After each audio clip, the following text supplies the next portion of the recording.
Hello friends, welcome to exam buddy channel में आपका स्वागत है। और जो हम लोग अपने रथ को लेके चल रहे हैं ROARO मतलब समीक्षा अधिकारी के, आज वो आ चुका है 5वें दिन में। अपने 5वें दिन में हम लोगों ने क्या देखा है? अभी तक 5 दिनों में हमने सिर्फ ये देखा है कि प्रीवियस ईयर पेपर्स में जो भी सवाल आए हैं हमारे ROARO में, ठीक है, उसमें किस टाइप के सवाल आए हैं, किस तरह के सवाल आते हैं।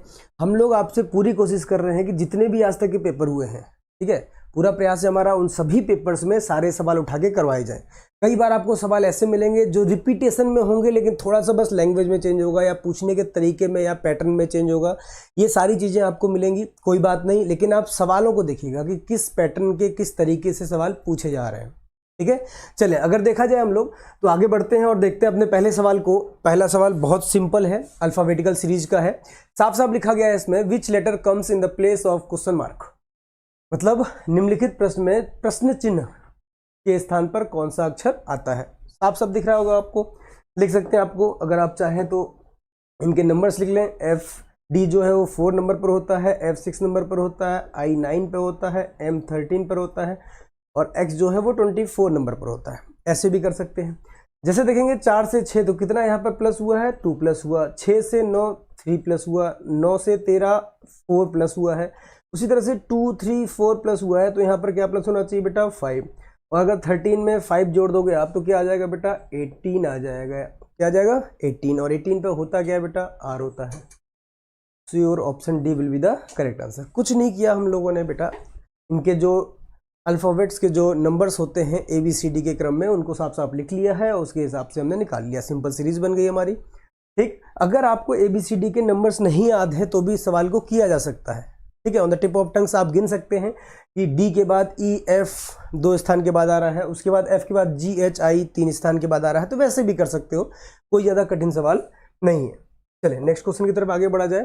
तो नेक्स्ट क्वेश्चन दिया गया है कि यदि Z की वैल्यू 26 है, NET की वैल्यू 39 है, तो UNT बराबर है किसके। बेसिक सवाल है, मैक्सिमम बच्चों से हो जाना चाहिए। साफ साफ लिखा गया है Z की वैल्यू 26, तो हमें पता चल पा रहा है कि जो हमारे इंग्लिश अल्फ़ाबेट्स में ABCD का क्रम है उसमें Z जो है वो 26 नंबर पे आता है। इसका मतलब उसी की बात की जा रही है। हम लोग NET को चेक कर लेंगे। N जो होता है बेटा 40 नंबर पर होता है, E 5 पर होता है और T कितने पर होता है, 20 पर होता है। सबका एडिशन करिए, क्या आपको 39 आ रहा है? तो देखेंगे हम लोग 14 + 5 करेंगे तो 19 आ जाएगा, 19 + 20 करेंगे तो 39 आ जाएगा। सिंपल सी सवाल है ये। U 21 नंबर पर होता है, N 14 पर होता है और T 20 पर होता है। इन सबको जोड़ दीजिए और वही आपका सही आंसर आ जाएगा। देखेंगे साहब, यहाँ पर 5 आ जाएगा और यहाँ पर भी 5 आ जाएगा। That is 55। Option C will be the correct answer. ठीक है, सिंपल सवाल है, कठिन नहीं है। आगे बढ़ते हैं। नेक्स्ट क्वेश्चन यहाँ पर पूछा है कि प्रश्नवाचक चिन्ह के जगह पर क्या आएगा। एक डायग्राम दिया है, उसमें कुछ नंबर्स लिखे हुए हैं और उसमें पूछा जा रहा है कि प्रश्नवाचक चिन्ह के जगह पर क्या आएगा।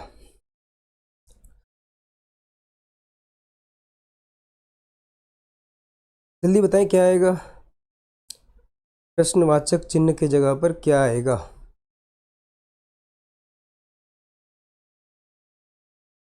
बहुत सिंपल सवाल है, एटा गो हो जाना चाहिए आपसे।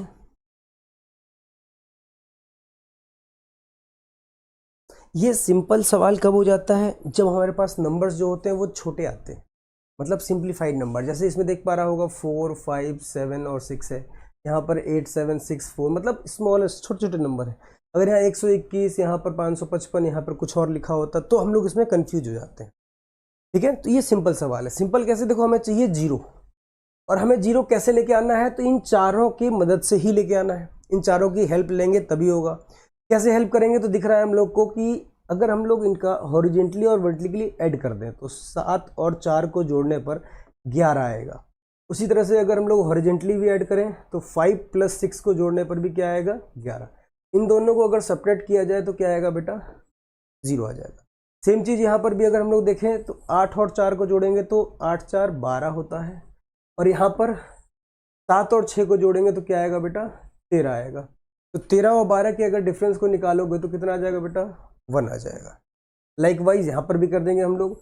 6 और 3 को जोड़ने पर हमारा 9 आ जाएगा और 5 और 11 को जोड़ने पर हमारा 16 आ जाएगा। इन दोनों के बीच में डिफरेंस निकालना है and that is 7। So option A will be the correct answer. तो ये मिसिंग टॉपिक का सवाल था, इसको करने का क्या मेथड है, कैसे किया जाए और कैसे सारे सवाल इस टॉपिक के बन जाए हम लोगों से, क्या किया जा सकता है इसमें। तो बेटा इसको समझने के लिए यही है कि इस टॉपिक के जितने सवाल आपको मिले उतना आप प्रैक्टिस करें, क्योंकि हर सवाल अपने आप में एक नए लॉजिक को लेके आता है।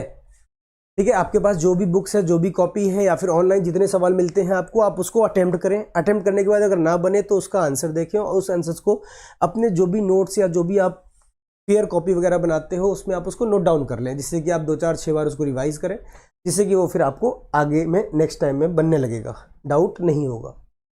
नेक्स्ट क्वेश्चन की तरफ आगे बढ़ा जाए तो क्या लिखा गया है, निम्नलिखित में से कौन सा सबसे बड़ा है, which of the following is the biggest. ये 4 ऑप्शन दिए गए हैं।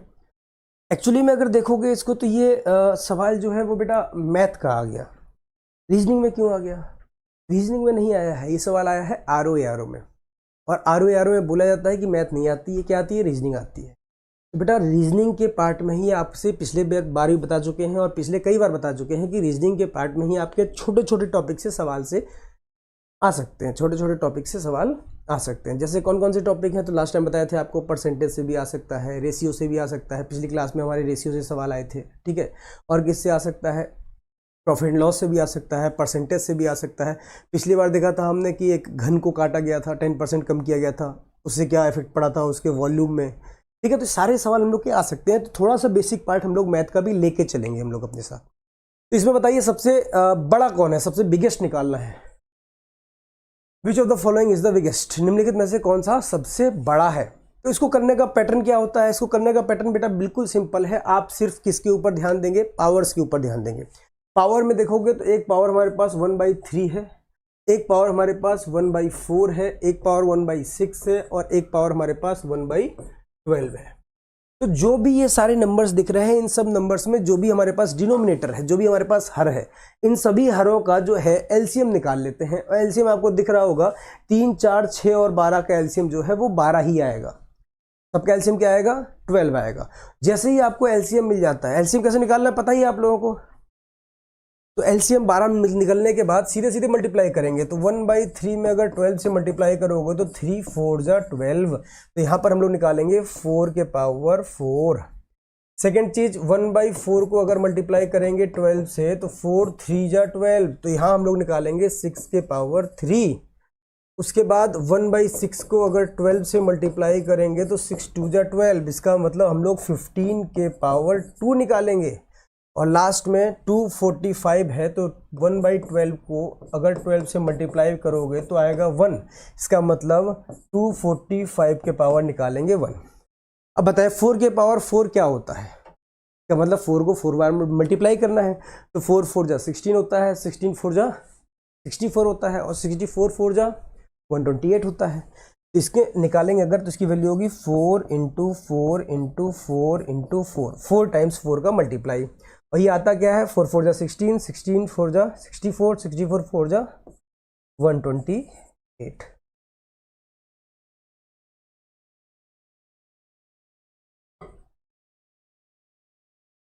सॉरी 64 2 जा 128 होता है, 64 4 जा 216 होता है, 216।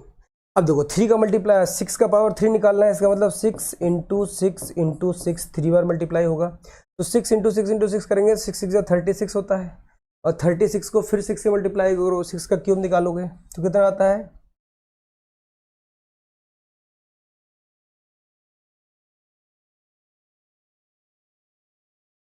तो 64 64 4 जा 256। दिस इज 256 यहाँ पर निकालेंगे 15 का स्क्वायर। तो 15 मतलब 15 × 15, सीधे मल्टीप्लाई करोगे तो 15 225 आ जाएगा और लास्ट में 245 है तो 245 ही रहेगा। अब इन सबको देख लें और इसमें से आपका आंसर आपके सामने दिख रहा होगा। कौन सा आपके सामने है, कौन सा सबसे बड़ा है, 256 बड़ा है या फिर 216 बड़ा है या 225 बड़ा है या 245 बड़ा है।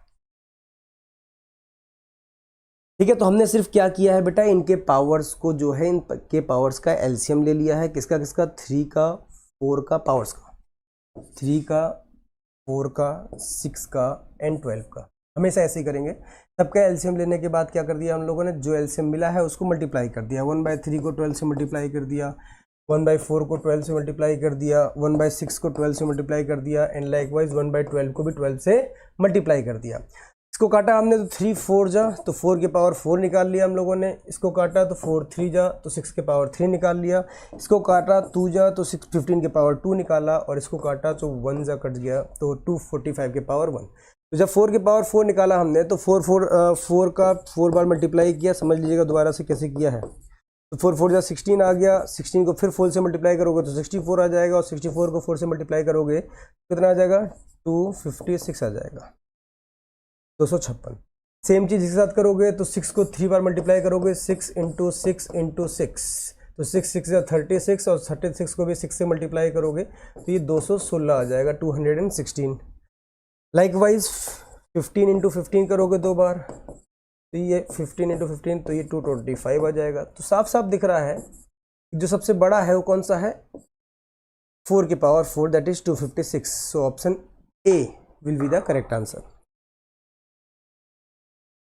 क्लियर है कैसे करना है, इनके पावर्स को डिवाइड करना है। किससे डिवाइड करना है, जो इनका एलसीएम होगा। ठीक है, सिंपल सी बात है, हम लोग को इनके पावर्स को डिवाइड करना है, इतना आप ध्यान रखें। चलें, इसी के ऊपर आधारित हम एक सवाल और दे देते हैं आपको, जो आप बनाइएगा और बताइएगा कि उसमें सबसे बड़ा मैक्सिमम वाला कौन है। बिल्कुल सेम कॉन्सेप्ट के ऊपर एक और क्वेश्चन देते हैं।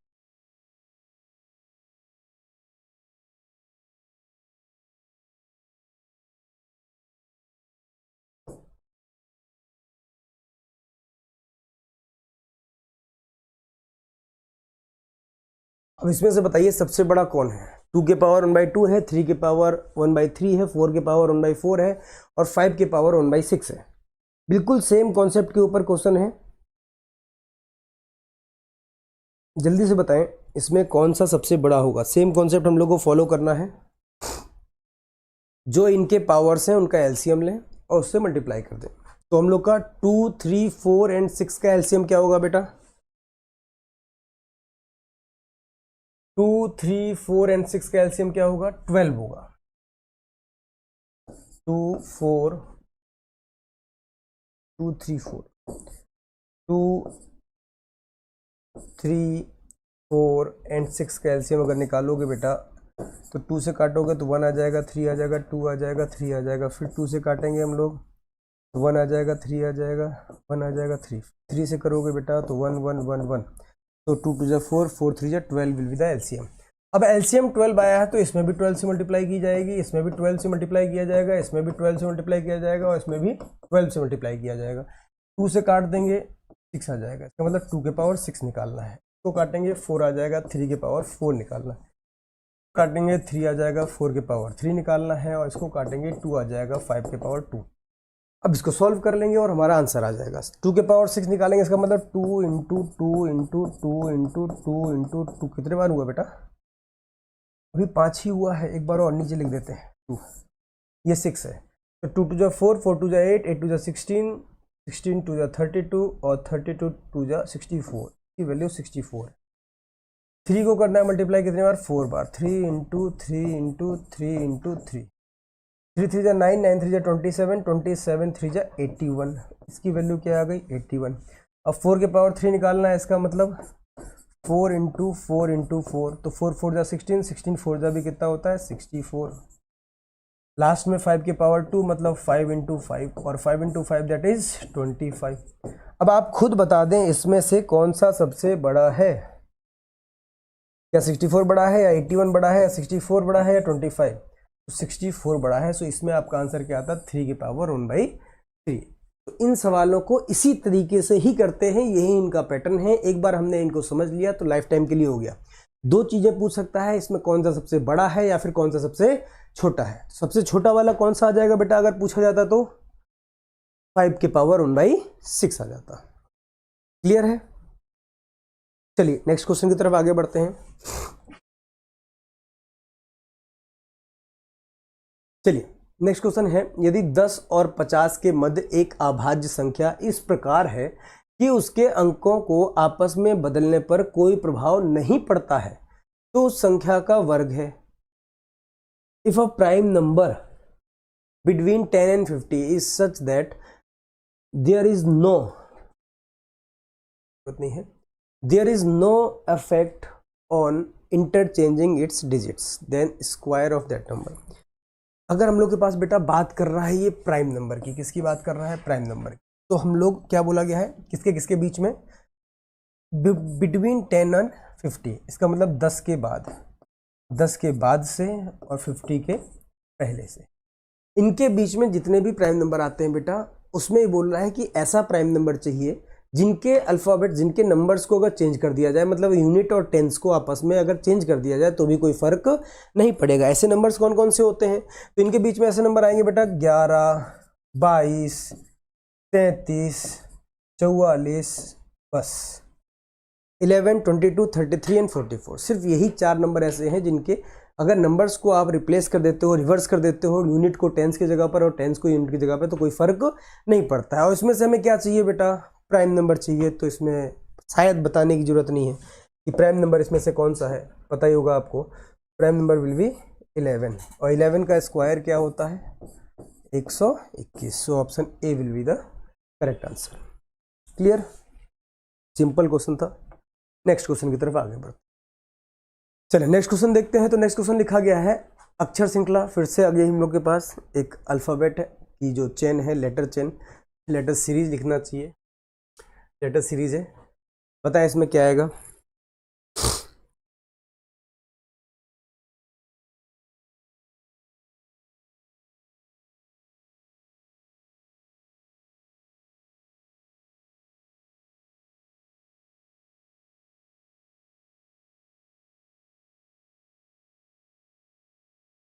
उसमें डबल सीरीज चल रही है, अगर आप ध्यान से देखेंगे। ए का ई से रिश्ता देखोगे, ई का रिश्ता आई से देखोगे, आई का रिश्ता एम से देखोगे और एम का रिश्ता इसके बाद वाले से। अब इनके बीच में क्या रिश्ता है, हमें क्या मतलब, ये रिश्ता क्या कहलाता है, उसमें कोई मतलब ही नहीं है, क्योंकि हमें आंसर में आएगा ही नहीं। ठीक, तो इससे हमें कोई मतलब ही नहीं है, छोड़ दें बिल्कुल।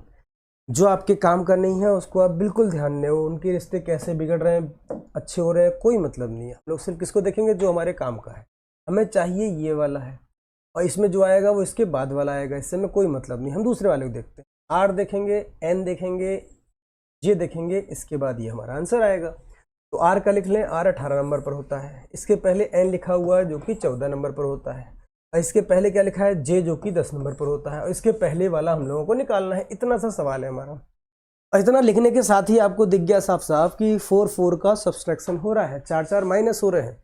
18 में से 4 घटाओगे तो 14 आ जाएगा, और 14 में से भी 4 घटाओगे तो 10 आ जाएगा, और इसमें से भी 4 सब्ट्रैक्ट करोगे तो कितना आ जाएगा बेटा? 6। We have to subtract 4 and 4 and we will get 6। और 6 नंबर पे नो डाउट क्या आता है बेटा? एफ। तो option D is the correct answer. Clear? Next question देखिए ध्यान से। यदि शब्द मैथमेटिक्स में m को p से, a को d से, t को w से और इसी प्रकार से अन्य को बदल दिया जाए तो नवीन अक्षर श्रृंखला का 9वां अक्षर होगा। If in the word mathematics m is changed to p, a to d, t to w and so on, then the new letter will be the 9th letter of the series। कोई बात नहीं। अगर हम देखें तो m को उसने बोला है p से बदलने के लिए, इसके बाद उसने बोला है a को बदल दो आप d से, ठीक है, कोई बात नहीं। फिर देखो इसने बोला t को बदलो आप w से। तो ये करवाना क्या चाह रहा है, अगर हम लोग ध्यान से देख लें तो m होता है बेटा 13 नंबर पर और p होता है 16 पर। कितना आगे बढ़ गया बेटा? 3 आगे बढ़ गया। a होता है 1 नंबर पर और d होता है 4 नंबर पर। कितना आगे बढ़ गया? 3 आगे बढ़ गया। t 20 नंबर पर होता है, w 23 नंबर पर होता है। कितना आगे बढ़ गया बेटा? 3 आगे बढ़ गया।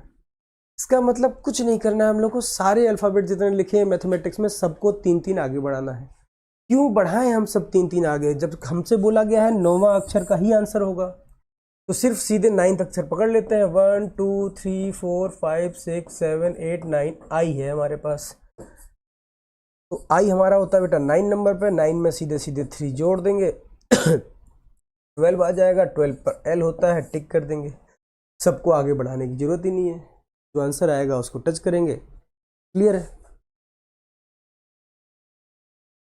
नेक्स्ट क्वेश्चन, बताएं क्या आंसर आएगा।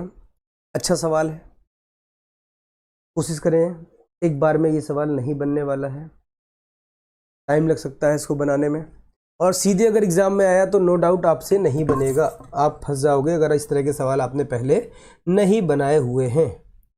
तो प्लीज़ एक बार ट्राई करिए और बताइए कैसे हो पाएगा ये सवाल।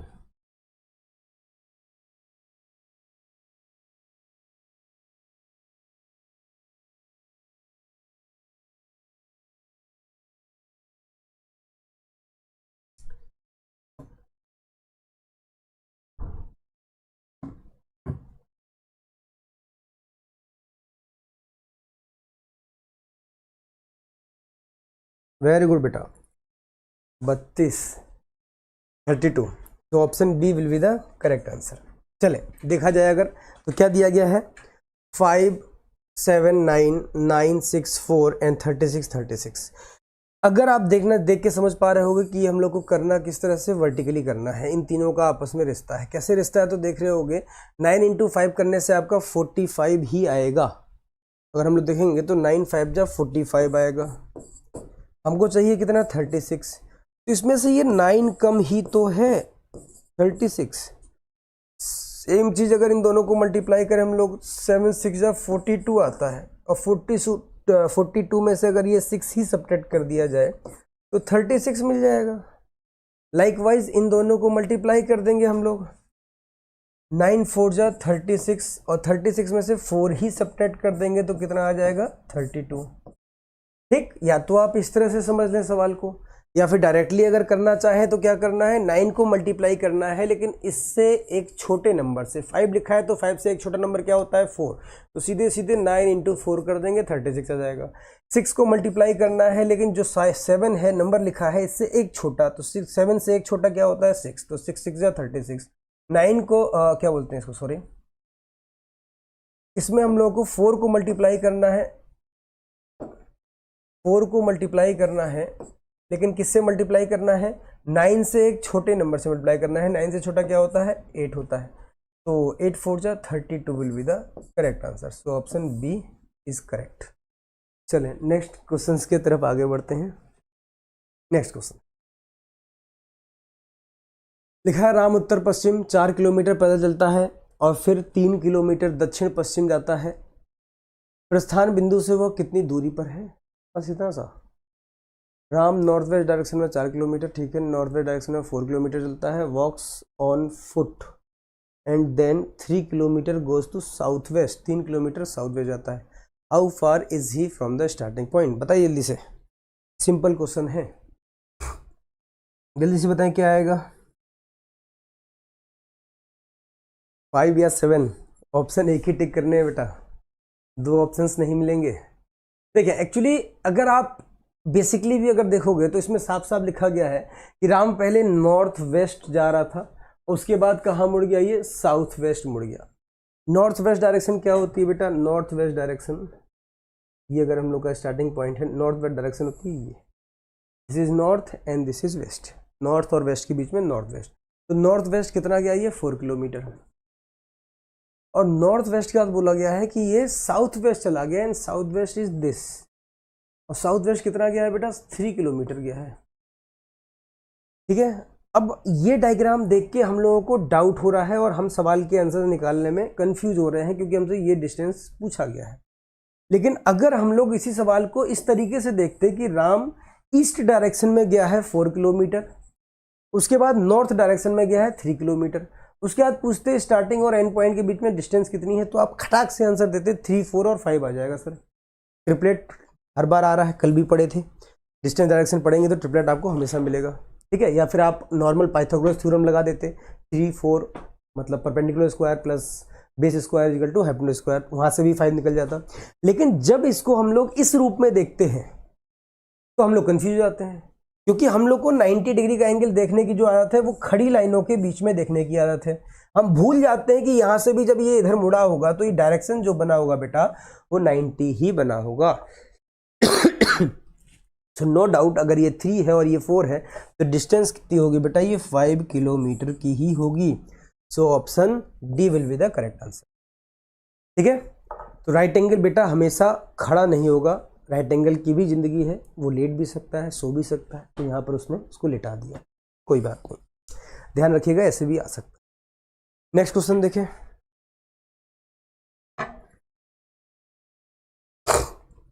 नेक्स्ट क्वेश्चन में ध्यान से देखें क्या लिखा है। एक समय में केवल एक अक्षर परिवर्तित करने क्या लिखा है, करते हुए कितने न्यूनतम चरणों में लॉक को बैंक में बदला जा सकता है। प्रत्येक परिवर्तन में एक सार्थक शब्द बनना चाहिए। LOCK को हमें बनाना है बैंक। ठीक, ट्राई करिए इसको।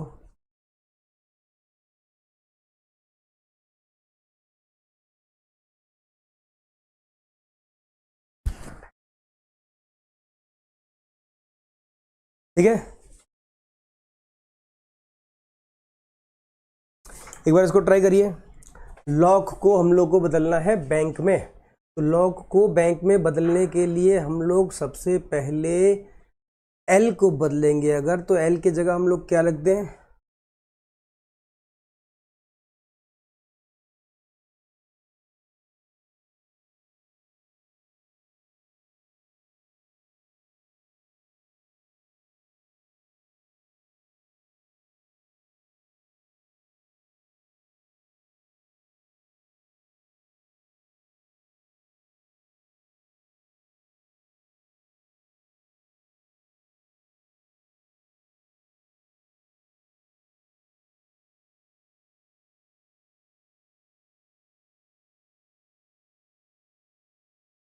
सबसे पहला अल्फ़ाबेट जो चेंज किया जाए बेटा, अगर हम लोग को बैंक में जाना है, एक बार में एक ही अल्फ़ाबेट चेंज करना है, तो सिंपल सी बात अगर समझा जाए, अगर हम लोग ओ के जगह पर ए रख देंगे तो लॉक को हम लोग लिख सकते हैं LACK, लैक। और लैक की भी मीनिंग होती है, लैक का मतलब होता है कमी। आपके स्किल्स में क्या है, लैकिंग है, आप लैक कर रहे हो स्किल्स में, ठीक है। अब लैक के बाद LACK हम लोग पहुंच चुके हैं। लैक के बाद दोबारा से एक मीनिंगफुल वर्ड चाहिए हम लोगों को, तो हम लोग इसमें एल को बदल देंगे बी से, तो हम लोग के पास आ जाएगा बेटा, ध्यान से देखिएगा, BACK, बैक। बैक का मतलब क्या होता है जानते हो आप लोग, रिटर्न, बैक, ये सारे एक ही शब्द है, ठीक है। बैक आ चुके हैं हम लोग, बैक तक, BACK, बैक आ गया है। अब हम लोग एक अक्षर और बचा हुआ है, उसको चेंज कर देंगे। बी चेंज हो चुका है, ए चेंज हो चुका है, सी के जगह पर हम लोग एन लिख देंगे और के आ जाएगा, तो BANK, बैंक आ गया। कितने चरण में बदल पाए, 1, 2 और 3, so option D will be the correct answer. ठीक है, एक चरण में एक ही अल्फाबेट को चेंज करना है, और एक अल्फाबेट को चेंज करने के बाद क्या होना चाहिए, मीनिंगफुल वर्ड निकलना चाहिए। तो सबसे पहले लॉक में हम लोगों ने ओ को चेंज किया ए से, तो लॉक हमारा लैक में परिवर्तित हो गया। लैक का मतलब होता है कमी, ठीक है। उसके बाद सेकंड लैक के बाद हम लोगों ने उसमें क्या किया, एल को बी से चेंज कर दिया, तो हमारे पास BACK, बैक बन गया, बैक का मतलब रिटर्न। और लास्ट में बैक के बाद हम लोगों ने क्या किया, क्या बचा हुआ था, सी बचा हुआ था, तो सी को रिप्लेस कर दिया एन से, तो BACK हम लोग का BANK, बैंक बन गया। कितने स्टेप में चेंज हो पाया, 3 स्टेप में। अब देखिए, जब भी इस प्रकार के सवाल आए तो आपको एग्जाम में इतना दिमाग लगाने की आवश्यकता कतई नहीं है, ठीक है। आप बिल्कुल इतना दिमाग ना लगाएं, आप सीधे समझे। यहाँ पर देखिए, यहाँ पर 4 अल्फाबेट है, LOCK, हमें बदलना है BANK। साफ साफ लिखा गया है, एक बार में एक ही बदला जाएगा। एक बार में कितना बदला जाएगा बेटा, एक ही। सबसे पहले एक अक्षर बदलोगे इसके साथ, फिर एक बदलोगे इसके साथ, फिर एक बदलोगे इसका, मतलब 3 बार में ही तो हो पाएगा। तो मिनिमम जो होता है वो 3 होता है, और मैक्सिमम टाइम जो आंसर होता है वो मिनिमम वाला ही होता है। अगर आप नहीं बदल पा रहे हो, आप इंग्लिश में कमज़ोर हो, या फिर नहीं पकड़ पा रहे हो, तो उसके लिए जो शॉर्टकट यूज़ किया जाता है वो ये किया जाता है, जितने अल्फ़ाबेट चेंज करने हैं मिनिमम उतने तो लगेंगे ही, और जो मिनिमम होता है वही मैक्सिमम टाइम इस सवाल का आंसर भी हो जाता है, क्योंकि इंग्लिश के अल्फ़ाबेट बहुत सारे हैं, कोई ना कोई मीनिंगफुल लेटर बना ही लिया जाता है। तो इसका ऑप्शन डी करेक्ट आंसर हो जाएगा। क्लियर? नेक्स्ट क्वेश्चन आगे बढ़ते हैं।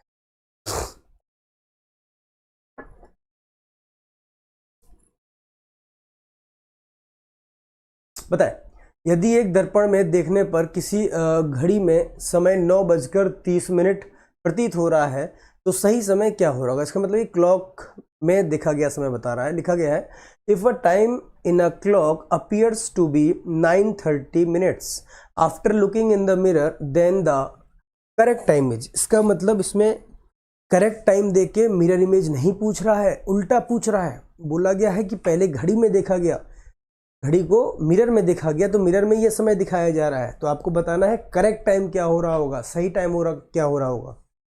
जल्दी से बताएं क्या हो रहा होगा। क्लॉक से जुड़ा हुआ हम लोगों का सवाल आया है, और सवाल आया है हम लोग का मिरर इमेज से। तो एक बात ध्यान रखें, कभी भी आपसे क्लॉक से जुड़ा हुआ मिरर इमेज से सवाल आए तो आप एक बात ध्यान रखिएगा कि मिरर इमेज जो होती है बेटा क्लॉक की, वो दो टाइम पे जो होती है वो एग्जैक्ट होती है। कौन कौन से वो दो टाइम होते हैं? एक टाइम होता है बेटा 6 o'clock का।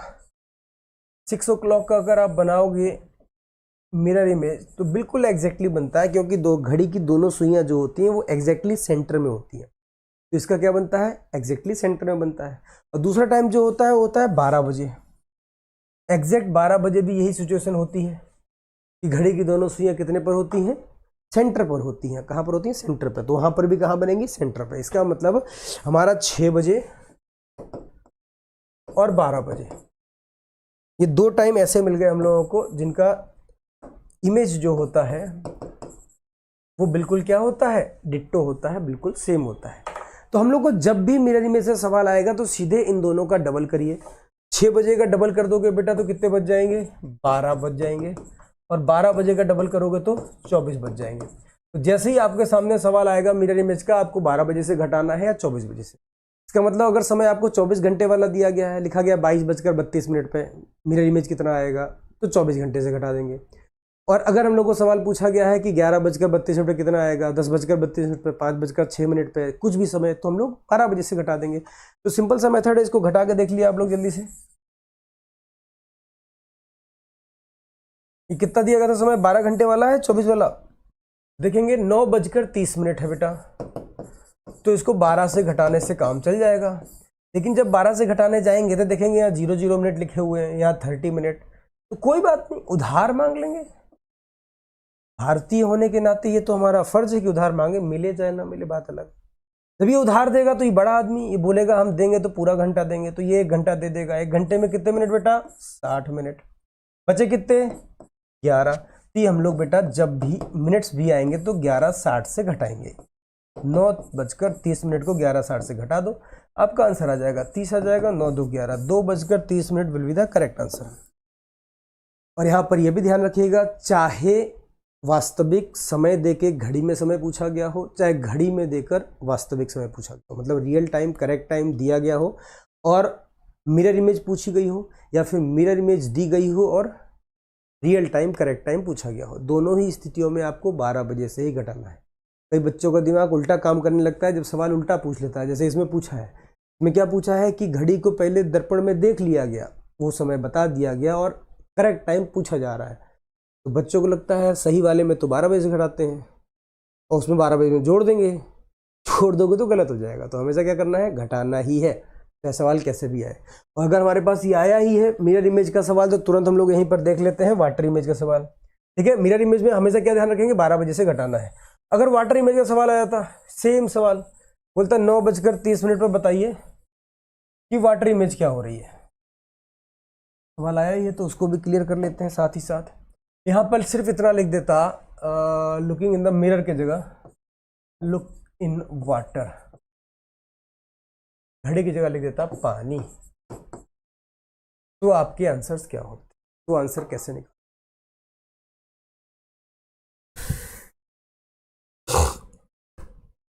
जल्दी बताएं क्या आंसर होते हैं और कैसे निकालते हैं। तो अगर पानी में देखा गया समय है, घड़ी में देखा गया समय है, तो समझिएगा घड़ी में ऐसा कौन सा समय है जिसका वाटर इमेज बिल्कुल एग्जैक्ट बन जाए। कई लोगों को लग रहा होगा सर 6 बजे, 6 बजे बेटा ये छोटी वाली सुई 6 पर होगी और बड़ी वाली 12 पर। अगर इधर आएंगे तो ये छोटी वाली सुई इधर आएगी और बड़ी वाली इधर आ जाएगी। कितने बज रहे हैं वाटर इमेज वाली घड़ी में? तो कंफ्यूज हो गया आप भी, इसको 12:30 बोला जाए या 11:30, क्योंकि घड़ी जो घंटे वाली है वो तो एग्जैक्ट 12 पर खड़ी होगी। अगर एग्जैक्ट 12 पे है तो वो ना 12:30 बता पा रही है ना 11:30, क्योंकि अगर 15 डिग्री उधर मूव कर जाएगी तो 12:30 हो जाएंगे और इधर मूव कर जाएगी तो 11:30। इसका मतलब ये तो गलत टाइम बता रही है। कोई बात नहीं, थोड़ा और देखते हैं। कई बच्चों को लग रहा होगा सर 12 बजे ऐसी स्थिति हो जाएगी। 12 बजे भी देख लीजिए, 12 बजे ये वाली सुई 12 पे, छोटी वाली 12 पे। इधर आओगे तो दोनों सुई कितने पर आ जाएंगी? 6 पर। अब ये कितने बज रहे हैं? फिर कंफ्यूजन, तो 6:30 बोले या 5:30 बोले, क्योंकि घंटे वाली सुई तो 6 पे खड़ी है, मिनट वाली 6 पे है, क्लियर है, 12:30 हो रहा है, 30 मिनट्स हो रहे हैं। लेकिन 30 मिनट्स के आगे क्या लिखा जाए, क्योंकि घंटे वाली सुई जो है 6 पर खड़ी है, वो 6 से 7 के बीच में होनी चाहिए थी। तो इसका मतलब ये समझ में आ रहा है कि वाटर में जो है वो करेक्ट नहीं बनते हैं। ठीक है, सही होते ही नहीं, किसी भी समय के करेक्ट जो है वाटर इमेज बनता ही नहीं है। पॉसिबल ही नहीं है कि वाटर इमेज हमारा सही बन जाए। फिर क्या हुआ, सवाल कैसे आ जाते हैं? तो सवाल अप्रोक्सीमेशन पे आते हैं। समझिएगा, मान लिया गया है जो वाटर इमेज बनती है एग्जैक्ट, वो बनती है बेटा 9:15 पे। 9:15 पे। आपके दिमाग में ये भी आ रहा होगा सर 3:45 पे क्यों नहीं बनती है? तो 3:45 पे अगर आप थोड़ा सा ध्यान दोगे, एनालिसिस करोगे, तो 45 मिनट बनने में समय ज़्यादा लग रहा है। उस समय में घंटे वाली सुई ज़्यादा आगे मूव कर जाएगी, ज़्यादा आगे मूव करेगी, तो यहाँ पर घंटे वाली सुई मूवमेंट ज़्यादा होगा। तो उससे बचने के लिए जो हम लोग एग्जैक्ट मानते हैं वो मानते हैं 9:15 का। तो 9:15 का अगर हम लोग निकालेंगे वाटर इमेज, तो देखोगे ये वाली सुई 9 पर ही रहेगी और ये वाली 3 पर ही रहेगी। इसका मतलब 9:15 का हमारा जो वाटर इमेज बनता है वो लगभग एग्जैक्ट बनता है। तो इसको एक्सेप्ट कर लिया गया, और जैसे ही एक्सेप्ट किया गया तो बोला गया जैसे ही वाटर इमेज पूछा जाएगा, पानी में देखा गया समय पूछा जाएगा, जल में देखा गया समय पूछा जाएगा, तो 9:15 का डबल किया गया, तो 9 दूनी 18 हुआ और 15 दूनी 30। तो सीधे सीधे बोला गया कि 18 30 से घटाओ और आंसर बताओ। तो जैसे ही आपसे वाटर इमेज का सवाल पूछेगा, सीधे किससे घटाएंगे? 18:30 से। कैसा भी सवाल दिया हो, कितने भी बज रहे हो, सीधे 18:30 से घटा दीजिए। चाहे घड़ी में 1:15 हो रहा हो, चाहे 15:18 हो रहे हो, कोई भी समय दिया गया हो। डाउट सब सिर्फ कब आ जाएगा? डाउट तब आ जाएगा जब हमारे मिनट्स जो है वो 55 दे दिए गए हो। जब 55 देंगे तो क्या करेंगे बेटा? 18:30 से माइनस करेंगे तो वो उधार ले लेगा, तो यहाँ 17:90 से माइनस हो जाएगा। वो डाउट क्लियर कर लीजिए अभी भी, ठीक है। चले, हम लोग को अगर मान लो 9:30 का निकालना है, तो सीधे 18:30 में से हम लोग क्या माइनस कर देंगे? 9:30। ये आ जाएगा 9 बजे। तो 9:30 का अगर हम लोग का पूछा जाता कि वाटर इमेज क्या हो रहा, तो आंसर आता 9।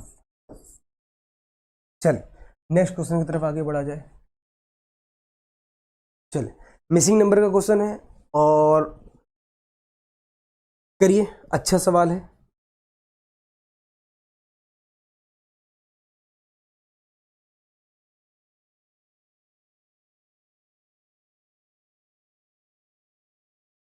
जल्दी से क्वेश्चन का आंसर करिए। गौरी जी बहुत अच्छे हालचाल हैं। हालचाल बाद में ले लेंगे, अभी थोड़ा सा पढ़ाई कर लीजिए, ठीक है। आइए जल्दी से आंसर बताइए। बताएं क्वेश्चन मार्क के जगह पर क्या आएगा?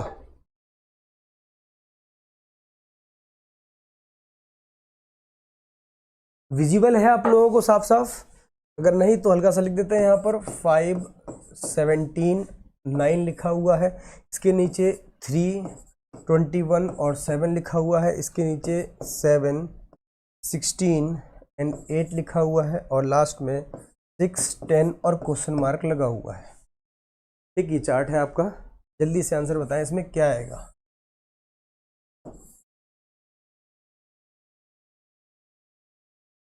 जब भी आपका सवाल में कोई भी लॉजिक ना लग रहा हो, उस टाइम पे हमेशा आपका लॉजिक जो लगेगा वो कौन सा लगेगा? प्लस वाला लॉजिक लगेगा। एडिशन वाला लॉजिक। अब एडिशन वाला लॉजिक आपका वर्टिकल भी लग सकता है, हॉरिजेंटल भी लग सकता है। तो इसमें जो लग रहा है बेटा हॉरिजेंटल लग रहा है। इसका मतलब हमको क्या करना है, हमको सबको जोड़ देना है। जोड़िए जल्दी से, कितना आ रहा है, इन सभी संख्याओं को जोड़कर यहाँ पर लिखें। जल्दी से जोड़े, कितना आ रहा है, तो 17 और 5 कितना होगा 22। 22 में 9 जोड़ देंगे तो आएगा बेटा 31, 31। सेम चीज यहाँ करेंगे तो 7 और 3 दोनों मिलकर 10 बनाएंगे। 10 में 21 जोड़ देंगे तो यहाँ भी कितना आएगा 31। सेम चीज यहाँ भी कर देंगे 16 और 8 को जोड़ेंगे 24। 24 में 7 जोड़ देंगे तो ये भी 31। तो यहाँ भी चाहिए हमें 31। और 31 कैसे आएगा, 31 आएगा 16 घटाने से। इसमें से 16 घटा दो, कितना आ जाएगा 15। सो आपका option C will be the correct answer. जब भी आपसे सवाल में कभी भी लॉजिक ना लग रहा हो तो वो लॉजिक हमेशा सम का होता है, ये हमेशा ध्यान रखिएगा। ऐसे सवालों में जब भी लॉजिक ना पुट हो, और ये सम कैसे हो सकता है, वर्टिकली भी हो सकता है, हॉरिजेंटली भी हो सकता है। इसमें हॉरिजेंटल हो रहा है, कई सवाल आपको ऐसे मिलेंगे जिसमें वर्टिकल वाला हो रहा होगा, सबको जोड़ने से आ रहा होगा। एक सवाल कई बार आ चुका है एसएससी वाले पेपर में, उसमें क्या होता है, सबको जोड़ने पे 190 या 200 आता है। एक सवाल 190 वाला है, एक 200 वाला, उसमें सब में जोड़ोगे तो 200 200 200 आ रहा होगा, लास्ट में यहाँ पर क्वेश्चन मार्क दे। ठीक है, तो ऐसे सवाल आपको पता होने चाहिए, तब आप एक बार में कर सकते हो। वेरी गुड बेटा। Next question.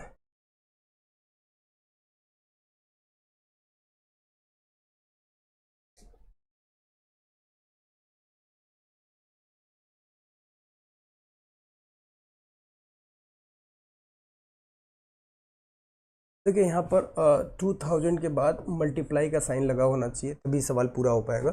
सवाल आपका हो जाएगा 2000 मल्टीप्लाई 2/5 का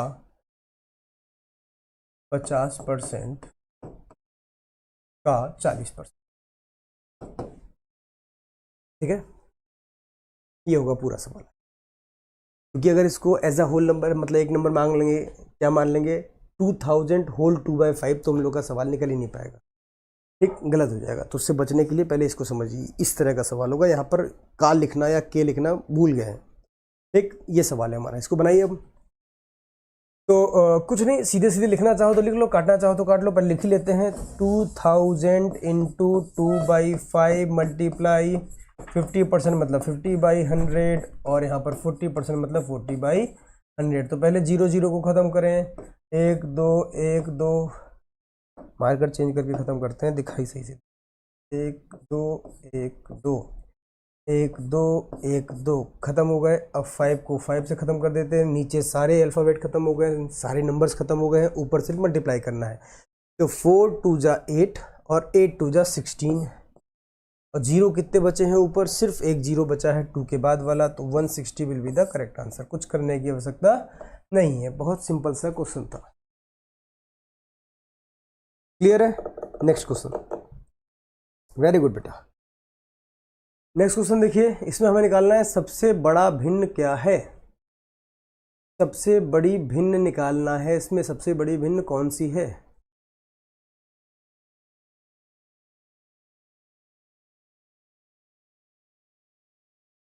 देखो, एक तो होता है इसको तिरक गुणा करके हो जाता है हमारा सवाल का आंसर, और दूसरा अगर आप बहुत शॉर्टेस्ट चीज़ निकालना चाहें तो हमेशा ध्यान रखना, जहाँ पे भी न्यूमरेटर और डिनोमिनेटर में सबसे कम डिफरेंस होता है वो हमारा सबसे बड़ा भिन्न होता है, सबसे बड़ा फ्रैक्शन होता है हमारा। कौन सा वाला, जिसमें न्यूमरेटर और डिनोमिनेटर में सबसे कम डिफरेंस होता है, अंश और हर में सबसे कम डिफरेंस जहाँ पर होगा वो हमारा सबसे बड़ा क्या होगा, भिन्न होगा। तो यहाँ पर देखें 9 और 13 में जो डिफरेंस है वो कितने का है, तो यहाँ पर 4 का डिफरेंस है। यहाँ पर 17 और 26 के बीच में डिफरेंस निकालने जाओगे तो कितने का डिफरेंस निकल के आ जाएगा, 9 का, बहुत बड़ी संख्या है।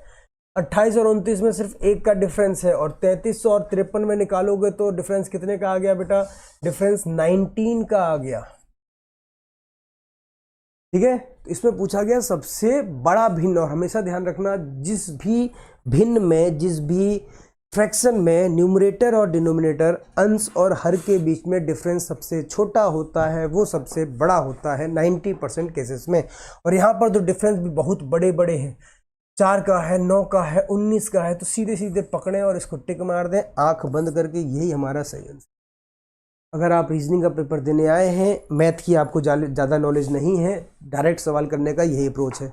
अन्यथा आप क्या कर सकते हैं, त्रिक गुणा कर सकते हैं। त्रिक गुणा का मतलब समझते हैं आप? बिल्कुल, इसके डिनोमीटर को उसके न्यूमरेटर से मल्टीप्लाई कर दो और उसके न्यूमरेटर को इसके डिनोमीटर से मल्टीप्लाई कर दें, उस तरह से भी किया जा सकता है, लेकिन जो बेसिक फंडामेंट है वो यही है, सीधे पकड़े और आंसर टिक कर दें।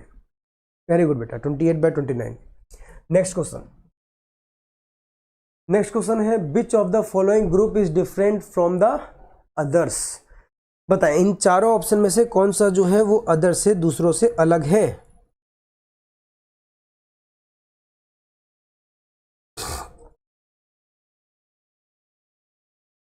जी गौरव जी, क्लासेस लखनऊ में ही चल रही हैं ये।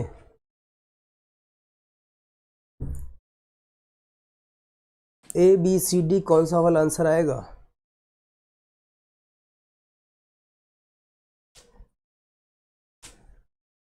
Three, 11, 13, 17 all are prime number. क्या है बेटा? ये प्राइम नंबर। इधर देखेंगे तो 3, 5, 41, 47 ऑल आर प्राइम नंबर। इधर देखेंगे 3, 7, 17, 71 ऑल आर प्राइम नंबर। अब प्राइम तो बोले जा रहे हैं, लिखे जा रहे हैं, प्राइम होता क्या है? What is prime number? Prime number होता क्या है? प्राइम नंबर क्या होता है? प्राइम नंबर कुछ नहीं होता है। प्राइम नंबर एक संख्या होती है, ऐसी संख्या जिसके सिर्फ 2 फैक्टर्स हो, जिसके सिर्फ 2 वाचक हो, ना 2 से ज़्यादा होने चाहिए, ना 2 से कम होने चाहिए। ठीक है, 2 से कम भी नहीं होने चाहिए, 2 से ज़्यादा भी नहीं होने चाहिए। 2 से कम में क्या आ जाता है? 2 से कम में 1 आ जाता है, तो 1 is not a prime number. 1 का सिर्फ 1 ही फैक्टर है जो कि 1 है। ठीक है, तो नहीं आएगा। 2 से स्टार्ट होता है, 2 के 2 फैक्टर होते हैं, 1 और 2। सेम चीज़ यहाँ पर देखोगे, 3 के फैक्टर कितने हैं? 2, 1 और 3। हर वो नंबर जिसका फैक्टर वो स्वयं हो और 1 हो, वो प्राइम नंबर होता है। लेकिन अगर आप यहाँ पर देखोगे तो 7 तो प्राइम नंबर है, लेकिन 14 is not a prime number. 14 prime number नहीं है।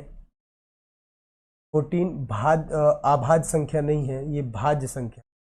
इसके फैक्टर 1 भी है, 2 भी है, 7 भी है एंड 14, तो ये ज़्यादा हो गए। 18 देखोगे तो 18 के फैक्टर 1, 2, 9 एंड 18, तो it is not a group of prime number. Very good बेटा। चलिए नेक्स्ट क्वेश्चन में आए, एंड नेक्स्ट क्वेश्चन इज 100 को विभाजित करने वाली प्राकृतिक संख्याओं का योग क्या होगा?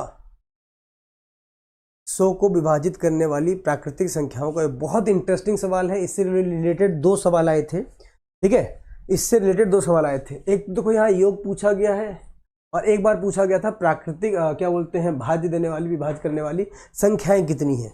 ठीक है, इन दोनों सवालों को हम लोग क्या करेंगे, अगली क्लास में साथ में ले लेंगे, जिससे दोनों का कॉन्सेप्ट क्लियर करवाया जा सके। आज एक्चुअली टाइम का भी आप ध्यान रखोगे तो 5-6 मिनट बचे हुए हैं, और क्वेश्चंस भी हमारे पास काफ़ी हैं अभी, तो इस क्वेश्चन को और उस वाले क्वेश्चन को, दोनों को अगली क्लास में साथ में ले लिया जाएगा, जिससे दोनों का कॉन्सेप्ट साथ में डिस्कस किया जा सके। ठीक है, बाकी आप इसका आंसर निकाल के रखना, ढूंढ के रखना, अगली क्लास में हम लोग दोनों क्वेश्चन को डिस्कस करेंगे। चलें नेक्स्ट क्वेश्चन की तरफ आगे बढ़ते हैं।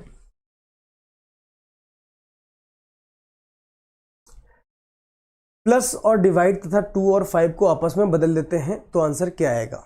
सिर्फ प्लस और डिवाइड को बदलना है और 2 की जगह 5 करना है। तो जहां पर आपको प्लस दिखाई दे वहां पर आप डिवाइड लगा लेंगे, और 2 की जगह 5, मतलब यहाँ पर 5 आ जाएगा और यहाँ पर आ जाएगा।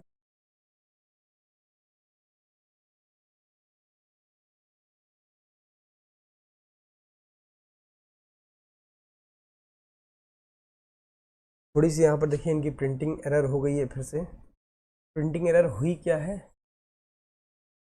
प्रिंटिंग एरर बेटा, यहाँ पर इनको देना था डिवाइड, यहाँ पर इनको देना था डिवाइड। डिवाइड की जगह इनने यहाँ पर भी क्या लिख दिया है? प्लस लिख दिया।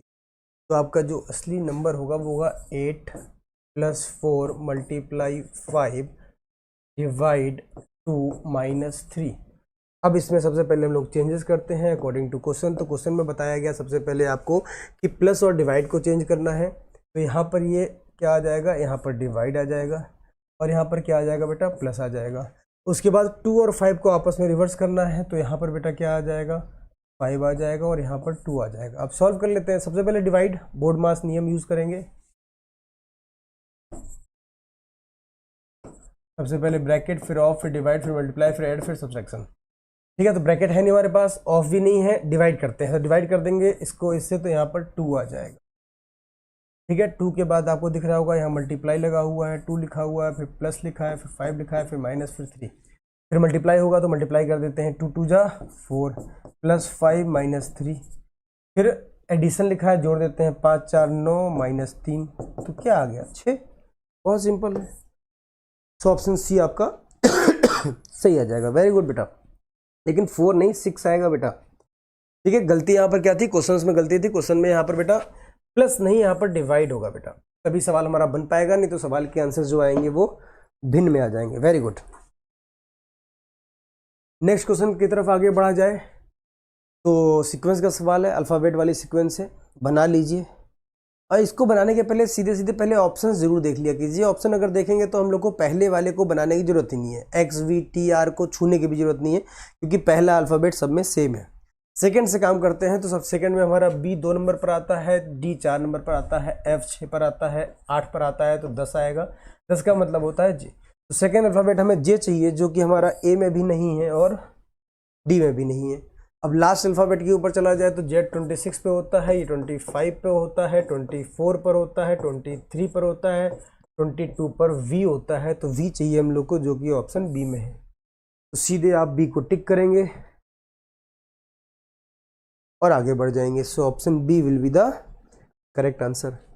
नेक्स्ट देखिए, यदि किसी आयत के क्षेत्र की लंबाई 50% बढ़ा दी जाए तथा चौड़ाई 20% कम कर दी जाए तो उसका क्षेत्रफल होगा। सिंपल सा परसेंटेज का क्वेश्चन है, इसमें कुछ करने की जरूरत नहीं है। 50% का मतलब कितना होता है बेटा, अगर रीजनिंग के हिसाब से भी देखोगे तो 50% का मतलब होता है 50/100। काट देंगे तो 5 1 जा 5 और 5 2 जा 10। 50% का मतलब 1/2। अब 1/2 में बोला गया है बढ़ा दी जाए। क्या बोल दिया बेटा, इंक्रीज कर दिया जाए। मतलब अगर 2 थी तो 2 में 1 इंक्रीज कर दोगे तो 3/2 हो जाएगी। अगर पहले 2 थी तो अब कितनी हो जाएगी 3। कोई बात नहीं, अगली देखते हैं। 20% चौड़ाई भी बढ़ा दी गई है। ठीक है, लिखा गया breadth is also increase by 20%। 20% का मतलब कितना होता है, 20% का मतलब होता है 20/100। काटोगे 0 0, 2 1 2, 2 5 10, तो इसका मतलब होता है 1/5। 5 में 1 बढ़ जाएगी तो कितनी हो जाएगी बेटा 6/5। पहले अगर 5 थी तो अब कितनी हो जाएगी 6। इसका मतलब क्या देखना है बेटा हम लोगों को, कि हमारी जो लेंथ है वो अगर पहले 2 थी तो अब 3 हो गई, और ब्रेथ हमारी पहले 5 थी तो कितनी हो गई 6।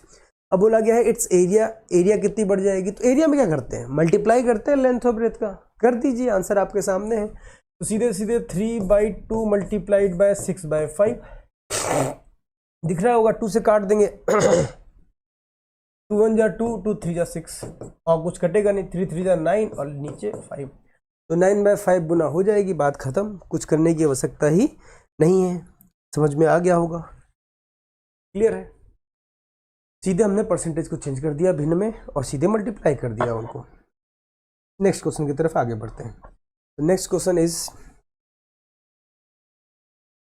5 10 15 तथा x का औसत कितना है 20 है, तो x का मान ज्ञात करें।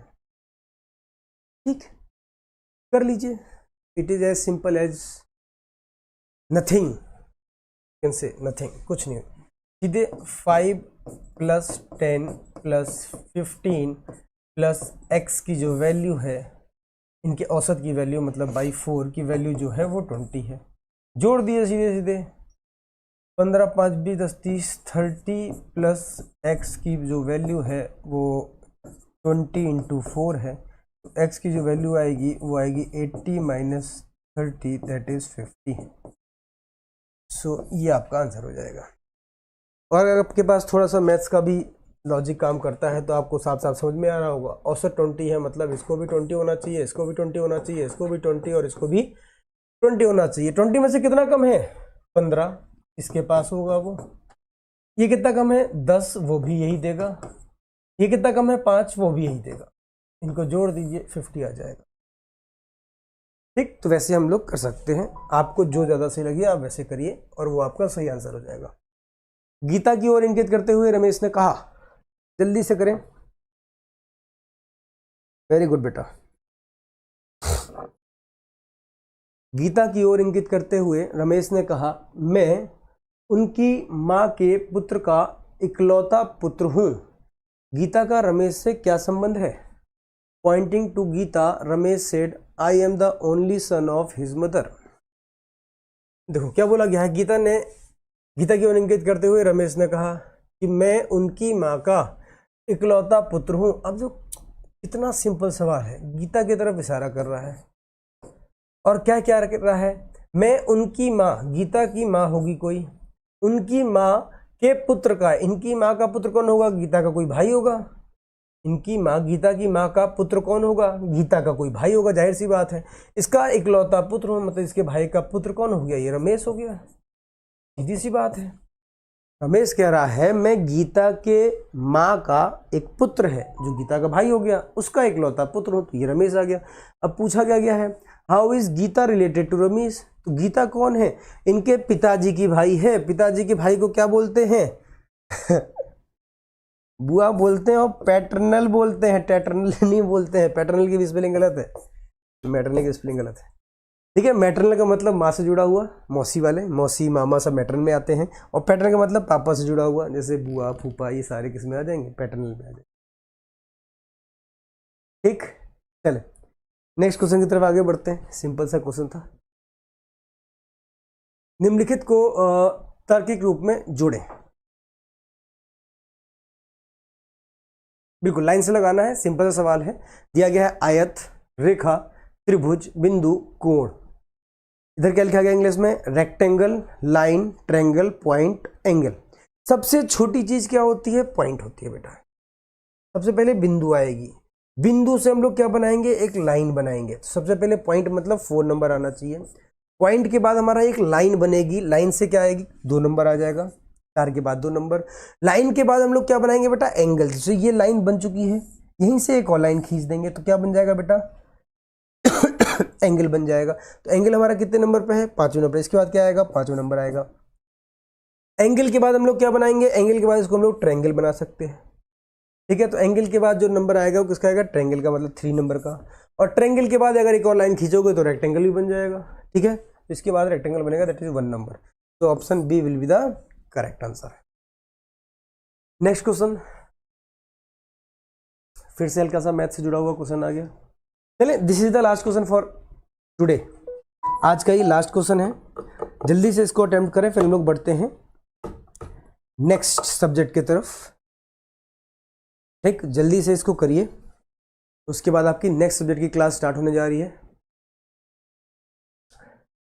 और बहुत सिंपल है, it is as simple as nothing तो नहीं कहा जाता, समथिंग। अगर आपने पढ़ा है तो नथिंग हो जाएगा। बिल्कुल सिंपल होता है, कुछ नहीं करना पड़ता है।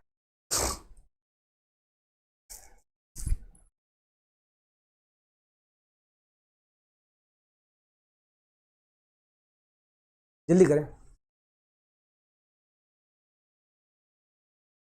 अब देखो, इसको सिंपल से समझने के लिए एक छोटा सा मैथ का कॉन्सेप्ट समझ लेते हैं, जो आपको पहले से पता है लेकिन आप उसको देख नहीं पाते हो। कई शक्तियां आपके पास होती हैं लेकिन आप उस शक्ति को पहचानते नहीं हो। जैसे कुछ शक्तियां हनुमान जी के पास थी लेकिन उस शक्ति का वो इस्तेमाल नहीं कर पाते थे क्योंकि भूल जाते थे। वैसे आपके पास भी इसको बनाने की शक्ति है लेकिन आप इस समय पे उसको यूज नहीं कर पा रहे हैं। शक्ति क्या है आपके पास? तो देखो, अगर हम आपसे बोले कि बेटा 1.5 को कैसे लिखोगे, 1.5 को कैसे लिखोगे, तो आप बोलोगे 1.5, 1 सही 1/2, यही तो 1.5 है। तो आप बोलोगे 1.5 हम इस तरह से लिखते हैं, तो हम बोले अच्छा ठीक है 1.5 है। अगर हम बोले बेटा 1 संतरा तुम्हारे पास है, आधा संतरा हम और दे दें तो कितना हो जाएगा? 1.5 हो जाएगा। ठीक है बेटा, तो 1.5 ये भी है और 1.5 ये भी है। इसका मतलब चाहे 1 सही 1/2 लिख दो, चाहे 1 प्लस आधा लिख दो, both are the same thing. मतलब बेटा इसी नंबर को हम लोग इस तरीके से भी लिख सकते हैं। इतना क्लियर है? 2.5 तो क्या बोलते हैं बेटा? 2.5। और इसको भी क्या बोलेंगे? 2 प्लस आधा 2.5। इसी ट्रिक का यूज यहां पर कर लो।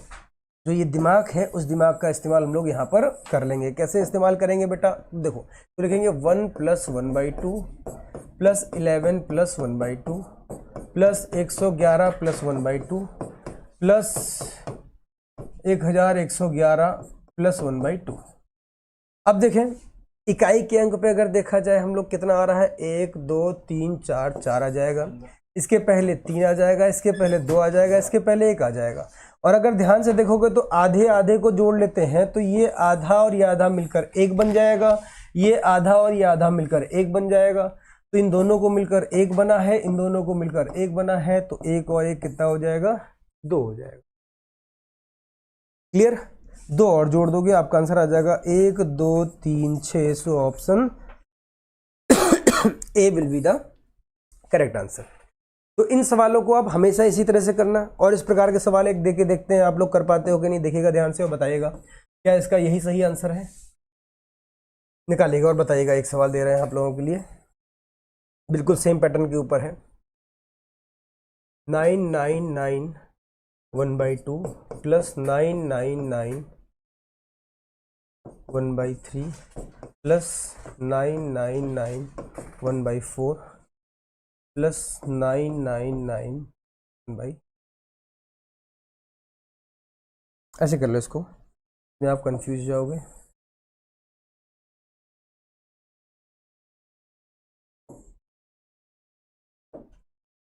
Nine nine nine 1/3 plus 999 1/3 plus 999 1/3। इसको जोड़ें जल्दी से और बताएं क्या आंसर आएगा। तो अगर इसको सॉल्व करने में लग जाओगे आप तो टाइम भी बहुत लग जाएगा और आपके आंसर्स भी करेक्टली और एग्जैक्टली नहीं आएंगे।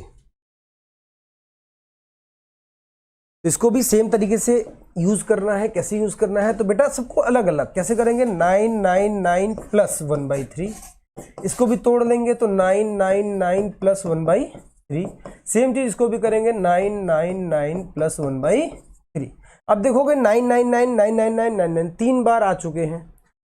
कितने बार आए हैं, 3 बार। तो सीधे ना किया जाए 999 × 3 कर लिया जाए, प्लस 1/3 1/3 1/3। 1/3 1/3 1/3 को 3 बार जोड़ोगे तो क्या बन जाएगा बेटा, 1 बन जाएगा।